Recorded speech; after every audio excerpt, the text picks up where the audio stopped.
Okay, friends, I'd like to tell you about a guy in Eretz Yisrael, in the Holy Land, who I find to be a real inspiration. His name is Shai Grauscher. Shai Grauscher is a Yid who runs a charity organization.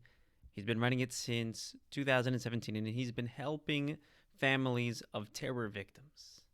And when the horrible atrocities starting October 7th unfolded, this guy jumped right into action.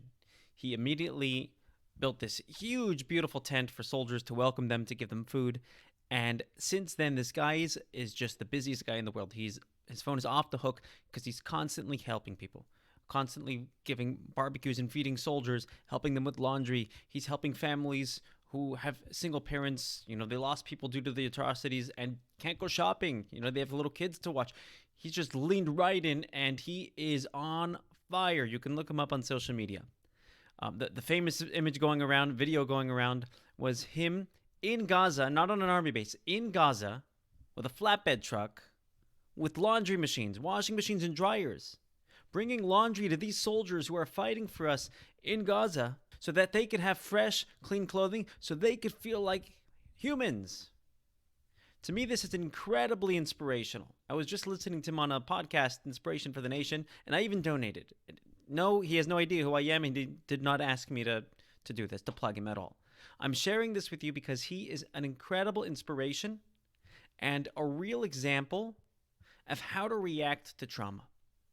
This is a man who just lost his father 7 weeks ago and had a very difficult time with it.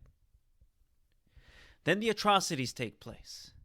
And the normal human reaction when going through tough times is to revert into our own shells, to hide. It's scary. I'm lonely. I'm sad. I'm broken. That's normal reaction. And him, he leans right in and says, what can I do? He sees opportunity. This is the Jewish response to trauma. What opportunity is here to make my life meaningful? I was thinking of this because in this week's Parsha, Avraham Avinu, Abraham, it says, Avraham zakin ba bayomim.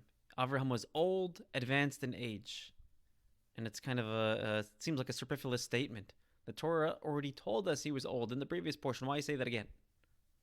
Another way to read it is like this. Avraham was old. He was zakin. He was old. Ba bayamim. But he would still come into his days. That's how you translate it literally. Not that he advanced in days.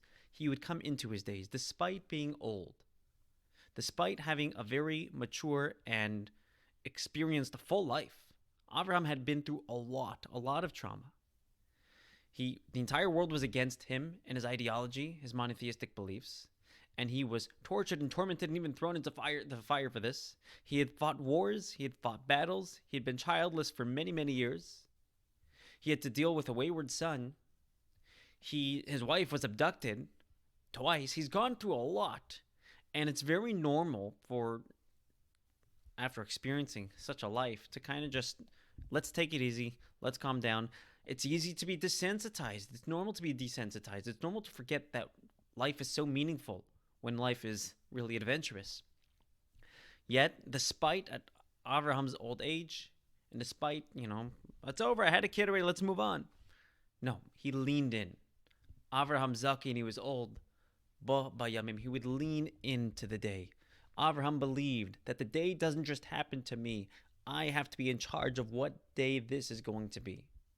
I think of somebody like Rabbi Shai Grauscher, and it's not what happened here. It's what are we going to do about it? How are we going to make people's lives better? How are we going to improve people's lives? How are we going to make this world a better place? We all have the opportunity, despite the atrocities taking place, to contribute to make this world a better place. You can contribute to his organization, and we can spiritually contribute. We can learn more Torah. We can do more mitzvahs. We can do whatever it takes to strengthen the Jewish presence, because this is a war that is trying to wipe out Judaism, and it's our job to strengthen it. And we each can. We don't have to be passive. We can each lean in, come into the day like Abraham and like Rabbi Shai Grauscher. That's my story, and I'm sticking to it, friends.